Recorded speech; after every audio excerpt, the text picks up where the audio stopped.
ஒரு படிச்சவன் வந்து ஒரு கிராமத்துல நடந்து போயிட்டான். அப்போ ஒரு செக்கு மாடு அங்க சுத்திட்டு இருந்தது. அது கழுத்துல மணியும் கட்டி விட்டுருந்தாங்க.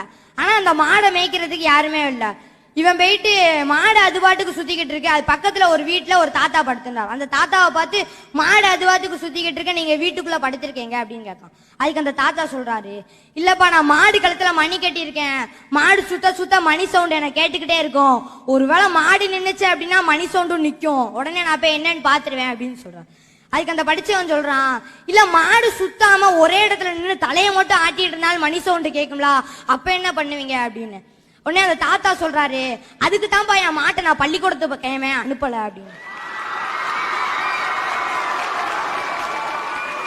சோ இன்னைக்கு படிச்சவன் அப்படிங்கிறப்ப எப்படி ஏமாத்தலாம் வந்து பேசி என் மாட்டை கெடுத்துப்படாதரா, அது ஒன்னே மாதிரியே ஏமாத்த ஆரம்பிச்சிருன்னு நான் இதை வச்சுதான் வாழ்க்கையை ஓட்டிக்கிட்டு இருக்கேன் இருக்காரு.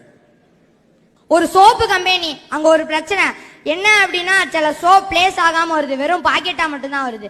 இந்த பிரச்சனைக்கு முடிவு கட்டணும் அப்படின்னு ஒரு மீட்டிங் போடுறாங்க. அந்த மீட்டிங்ல எல்லாரும் ஒவ்வொரு ஐடியா சொல்றாங்க. அந்த சோப் பேக்கிங் ஆகி வர இடத்துல ஒரு சென்சர் வைக்கலாம் அப்படின்னு ஒரு ஆள் சொல்றாரு. இன்னொரு ஆள் அந்த சோப் பேக்கிங் ஆகி வருதான்னு பாக்குறதுக்கு தனியா ஒரு டீம் போட்டு செக் பண்ண சொல்லலாம் அப்படின்னு சொல்றாரு. அங்க ஒரு டீ கடையில வேலை பார்த்துட்டு இருந்தா ஒருத்தங்க அங்க இருக்க எல்லாருக்கும் டீ கொடுத்துக்கிட்டு இருந்தாங்க. அவங்க பேசுறதை கேட்டுட்டு அவங்க ஒரு ஐடியாவை சொல்றாங்க. என்ன அப்படின்னா, அந்த சோப் பேக்கிங் ஆகி வருது, அந்த இடத்துல ஒரு டேபிள் ஃபேன் வைங்க, வெறும் பாக்கெட்டா இருந்தா பறந்து போயிரும் அப்படின்னு. படிச்சவங்களுக்கு தெரியாது, அங்க இருக்கிற அந்த டீ கடையில வேலை பார்த்துட்டு இருந்தவங்களுக்கு தெரியுது. இதான் இன்னைக்கு இருக்கக்கூடிய பட்டறிவுக்கும் படிப்பறிவுக்கும் உள்ள வித்தியாசம். அறம் செய்ய விரும்புன்னு பெத்த அம்மா சொல்லும் போது தெரிஞ்சதெல்லாம் பட்டறிவு, குரல் படித்து நடந்ததெல்லாம் படிப்பறிவு, குரல் படியே நடப்பதுதான் பட்டறிவு.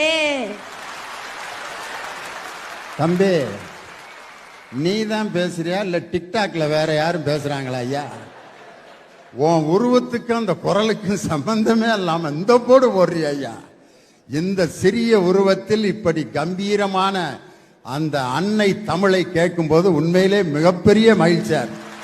சூப்பர். நேதாஜியையும் காந்தியையும் பாரதியையும் படிக்க சொல்லியது படிப்பறிவு. நேதாஜியாகவும் காந்தியாகவும் பாரதியாகவும் வாழ சொல்லியது பட்டறிவு.